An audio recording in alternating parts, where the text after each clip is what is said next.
What it is, Daniacs? I'm back here with Chael Sonnen, the bad guy, Darklight and the bad guy, and we're checking out talking about the Paul brothers and the YouTuber boxing era. Right off the bat, I'm gonna say no, it's not over. Them motherfuckers need a fight. Jake Paul and Fake Fall and PSI. But what up, Chael? What up, man? Let's roll with it, homie. Is celebrity boxing coming to an end? Jake Paul just announced his next fight, and it's coming at us fast. It's the beginning of March, and Now, as far as the direction Jake has gone, I think he could have set up more high-profile fights that would have brought, more money in. But, I follow Jake as well. I like Jake. I don't like his brother. I don't like Logan. But, it sounds like Jake really he's taken the path to try to get to the belt. He wants the legit belt. He wants to be legitimized in the eyes of the boxers, which, he's missing. He needs to try to make the most money every single fighting the easiest opponent, while still keeping interest in the fight. As a wise one once said. gotta tell you guys, Paul got me. Not only did Paul got me early. I went for it. I got on board. I got on board when he was still boxing basketball players. It was the night of Roy Jones versus Mike Tyson. It was the small stuff that Paul did. I remember his team, they all had these cool uniforms, and he was working like some cool haircut. And I remember the way he was warming up. Small. I apologize for the technical difficulties. The motherfucker said just hit record. He didn't mention anything about make sure you get a phone that records its own split screen, so I got to go through this app, and it cuts me off every couple minutes or whatever. So I apologize for that. That's just what I got to do to get these in right here. I will be working on getting better equipment as I go. All I got's a retarded ass Android phone and a retarded ass user. I am a fucktard. A fucktard is someone who identifies as someone with mental inadequacies.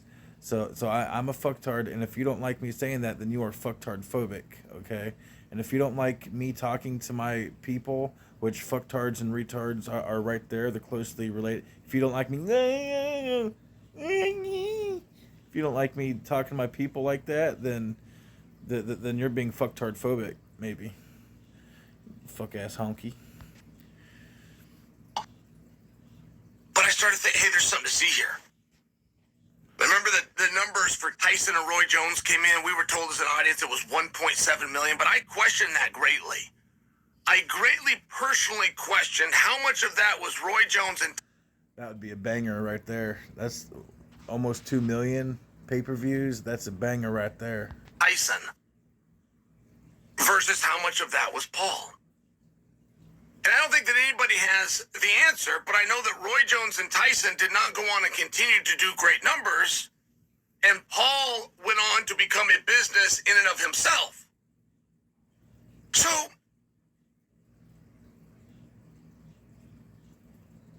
Only 20% of eligible Americans have claimed their spending card, and the White House has just announced that the deadline is tomorrow. Take immediate action if you are under 65. Is available to you just by making a quick phone call. Click the link below to secure your spending card before... Skip that shit, homie. Here we go. I like Paul the boxer. I'm not convinced I like Paul the boxer more than I like Paul the promoter. I'm not convinced of that. And what do you think, when I ask you, is celebrity boxing coming? Now, the question that really matters is American Patriot.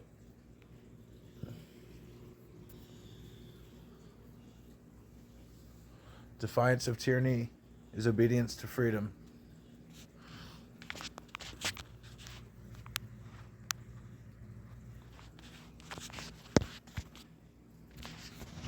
Oh shit. Here we go. To an end. I'm seeing less and less celebrities going out and doing it. I've seen less and less celebrities willing to go out there and mix it up. Specifically with Paul. See, that was the one big difference in Paul and all the other celebrities that wanted to bang their chest or do some curls and go look in the mirror and put out something on Instagram, right? I mean, there really was a meaningful difference, which is he'll really go out and fight you. And we don't have to spoof it. It doesn't have to be 3 one-minute rounds. He will fight you under your rules. He'll fight you under the Unified rules. He'll fight you under the Queensberry rules. He'll fight you for 3 rounds, 4 rounds, 6 rounds. He did an 8-round fight with Nate Diaz. That's crazy, by the way. The fact that Jake Paul signed up for an 8-round fight at that point in his career is crazy. He never got the credit for it.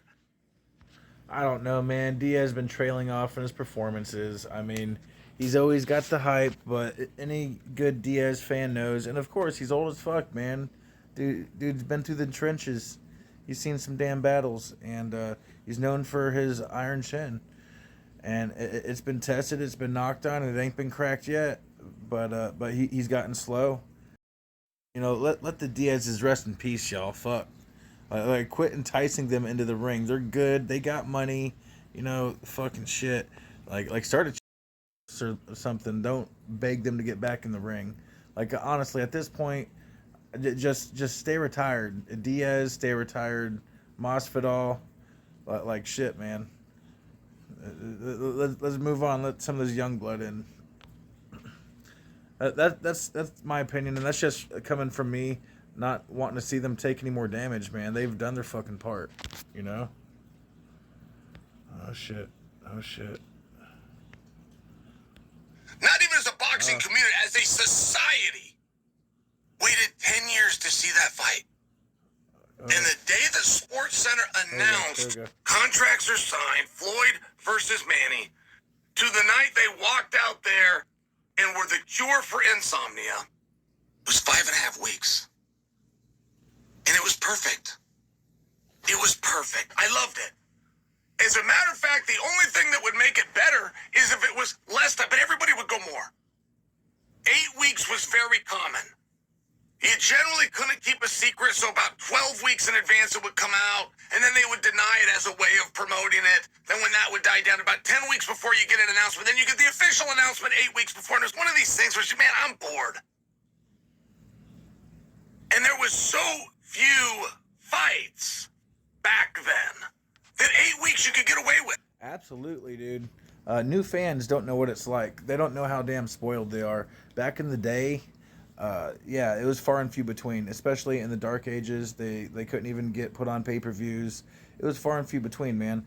Honestly, Chael helped save the world. All right, now I'm not marking out here. Follow me. Okay. Chael brought a level of interest that made people forget all about the Anderson Silva and GSP matchup, okay, which I am greatly... Me personally, as a fan, that is a ball that Dana dropped during his promotion career, is not GSP and Anderson Silva together back in the prime. Also, while we're on the subject, Anderson Silva and John Jones, those are 2 matchups that we missed in history that, for me personally, as a fan, hurts. That hurts. All we can do is, the best we could do is upload a bunch of data into AI and let it play something out for us. That's the best we can do at this point. Fuck you for that, Dana. Okay, you dropped the ball on them right there, Dana. But I mean, anyway, back to Chael. Fuck Dana. Back to Chael. Chael saved the UFC, dude. He brought a level of interest that totally eclipsed anything that people had for GSP and Silva. Okay, and that level of interest, I do believe, kept the UFC afloat during those rough times right there. It really did. This is pre-Conor McGregor, okay? And, okay, check it out. And if the UFC wasn't around during the Schmutschmound, I got to speak code here because they like to block your videos if you say certain things. The Schmutschmound, during the incident we had, and UFC kicked society back off again with sports. Everyone was afraid to do sports, okay? And UFC kicked. We could very well be in Schmutschmound still right now at this point if we didn't have UFC around, and UFC might not be around if it was not for Chael Sonnen. Okay, long story short, basically, Chael Sonnen saved the world. No lie, no exaggeration here. I mean, he's a humble man. He'll take a humble bow for it. Right, in the world of boxing where they only give you 2 big fights a year, sometimes 1. I mean, it was from 2005 until retirement that Floyd Mayweather represented 1/2 of the biggest fights that boxing was going to do in a year. He only fought twice a year. You were supposed to get 64. So it's just one of these situations where they were so few and so spread out that you could make an announcement. If you do that in MMA now, if you do that in boxing now, you'll get lost in the shuffle. You'll be promoting a fight that's in the summertime when you got a match coming up in the spring. You'll just confuse people. So you got to do a shorter notice. And I like that about Paul. I love the fact, I don't know who he's fighting. I'm not trying to be a dick about it. I'll learn. I'll get you right. I'm not trying to be condescending. I'm sharing. I don't know who he's fighting. I looked at it. I did not recognize the guy. I don't love the idea that Paul is getting pushed into boxing certain guys. I don't love the idea. I think that Paul stepped in this space and he stepped in as a leader. He said, there's another way to do it. It's what I'm going to do. And I'm going to sell out arenas. I think he's right. When he changes, how long a round is going to be from 3 minutes. See, I think it's totally possible for Jake Paul to take fights that gets him closer to getting the belt that are also high-profile fights. Okay? There's definitely a way to do that, I do believe. But, I mean, he's doing great. He knocked out his last opponent, starched him. So, I mean, he's fighting the guys he thinks that is going to get him towards the belt, He's walking the path of the warrior. That's the respectable part about it, I do believe. 2 minutes, just for example. Or if he changes how long a main event is going to be, as opposed to 12 rounds, it's going to be 8 rounds. These are great changes. These are great adjustments. It's too long. Nobody wants to watch any 2 people box for 12 rounds. Nobody.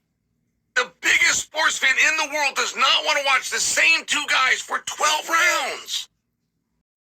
He knows that about. Isn't that crazy how boxing used to have way more rounds, too? They used to have, 50, plus on some occasions. But, less, too. But, just round after, they just would not quit till someone went down, like back in the day. That's just crazy, man. Itself. It's changed over time. They didn't used to have rounds. Just for example, did you know that? If a guy ever knocked down that 6... Yeah, I beat you to it, bruh. Beat you to it. And this is my first time watching this video too. We're on the same wavelength, Chael. Okay, disclaimer. Chael don't like me. All right, I'm a heathen. I'm classless. I'm a classless heathen. Chael is the exemplification of class. So he don't like me. It's cool. Stop being. It's whatever. It's whatever, man. But unless he straight up tells me quit watching my videos and quit commenting on my videos, I'm gonna, goddammit. Because that's my favorite part of YouTube. You want to take that away from me, then you can sleep with that. Fight a round. Are you aware of that? You could have 40 and 50 round fights. Then all of a sudden you get sanctioned, you get the government involved, you're going to go off of safety, you start making 15 rounds. I was alive during this, by the way. This isn't way back in the olden days that you're only hearing about with Jack Johnson. You're standing out there in the Queensboro. I was alive. Sugar Ray Leonard, I believe, versus Donnie Lalonde was booked for 15 rounds. Sugar ended up stopping him. Donnie Lalonde, great Canadian fighter. You should go look him up. That's too much. Then they shorten it down to 12, and then some jurisdiction will even allow 10. You're going the right way. Keep going. But I bring this to you because this is leadership that Paul brought.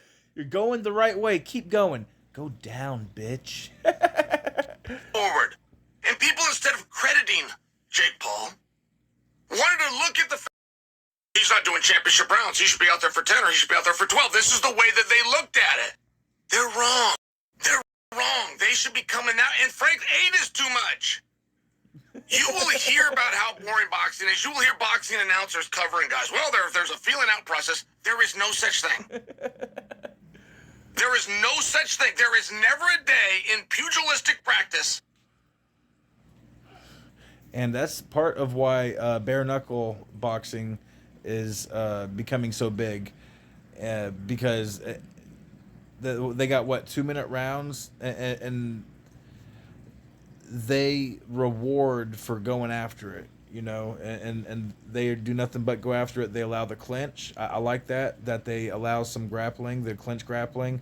I hate it when they break it up in the clinch and the traditional boxing. You can tell that guys use that strategically just to, wear on people or whatever. But when you're doing it strategically, just waiting for the ref to break you up is different from when it's part of the game and you're allowed to do it, and you can implement it into different strategies besides just kind of stalling out, so more aggressive and offensive strategies, I guess, instead of just stalling out.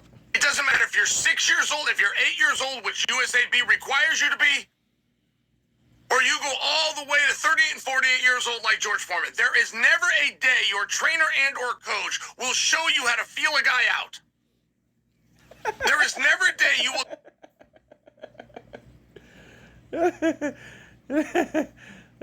Nah, nigga.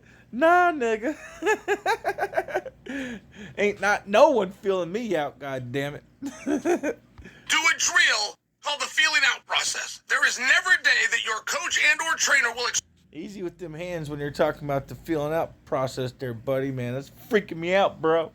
Explain to you that round 1 is to be treated differently than rounds 4, 5, so on and so forth. It is a made-up term by boxing announcers because the product sucks and they're trying to cover for it. But you don't ever hear of a feeling out process, and you don't ever hear of a boring fight within the amateurs. Why? You don't hear about a boring fight within fucking bare knuckle either. Goddamn going at it, bro. Why are the pros painfully boring to watch and the amateurs aren't? Because the amateurs are out there for 3 rounds. There is no other answer. It has nothing to do with the headgear. It has nothing to do with the point system. It has nothing to do with the glove and the white spots. Nothing. It has nothing to do with the tank top. It has nothing to do with the change into the cup. It has everything to do with the rounds. And I bring that to you because that's leadership being demonstrated by Jake Paul. So I don't like when a great leader like Paul, who comes in with his own ideas and his own money, then gets pushed around by the audience for who he's... See, this right here, Chill's making it sound like someone's coercing Jake into doing something, but I watch Jake's channel, and to me it sounds like he's just doing what he thinks is best to get him towards the belt, and where he's fucking up is he's not watching Chael's channel enough, okay? And if he did watch Chael's channel, he would know. If he had plans to go in a different direction, he should stop those right now and do whatever the fuck Chael tells you. Is what he should do. Get a box. It was much more fun when he was fighting slam dunk winners, quite frankly. It was much more fun when he was fighting Anderson Silva, quite frankly. It'd be a lot more fun if he was standing opposite George Masvidal. You want the real money fight? Nope. Mike Perry. Mike Perry, dude. That's the one that... You want a real fucking fight with Jake Paul? That's the one that people want to see. Nut up or shut up, motherfucker. Mike Perry. Jump on that buzzsaw, bitch. I'm in there, no knuckle, right, with Mike Perry. Oh. What did I say, Chael? We're just on that level, and I swear to God, it's my first time watching this episode. Most I react to, I like to go on the first time, which makes it so hard when you react, because that gets in the way of your just leisure enjoying of a video. You're like, damn, I can't watch this because I gotta wait to do a reaction to it. All right, Chael. You my man, homie, Chael. You the man, homie. Aaron, for you, I like Paul the boxer, even if I'm alone on that. But I'm not sure I like... Now, also, alternatively, I do think fans have a high interest in seeing both the Paul brothers in MMA.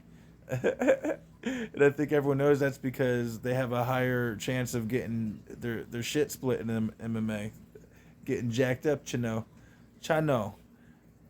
So, yeah, that's what fans really want to see. They want to see They want to say, "Hey man, go take Mike Perry out for us. Go jump on that buzzsaw, or go jump in MMA over here with some grappling ass motherfuckers. So you can jump on that the anaconda or the buzzsaw. What do you want? What do you want?" Like him more than I like Paul the promoter. And the fact that he's writing the check, he's setting the card, and he has put himself in a number 2 spot so that his girl can go number 1 is yet another thing. I don't know, that comes off, and I'm sure it's good intentions and all, but that comes off as weak a little bit to me. You know, that comes off as, it's his show. He should be headlining it, and he needs to go fight fucking KSI's ass. Fake fall versus PSI. Did I get that right? Fake fall versus PSI. That I doubt he will, but he should get credit for. Whoop whoop. There you have it, y'all. This is Darklight and the Bad Guy, man. I appreciate you hanging out with me. Dane's World, a minute. I apologize for the technical difficulties, as you know. Thanks for rolling with me, y'all.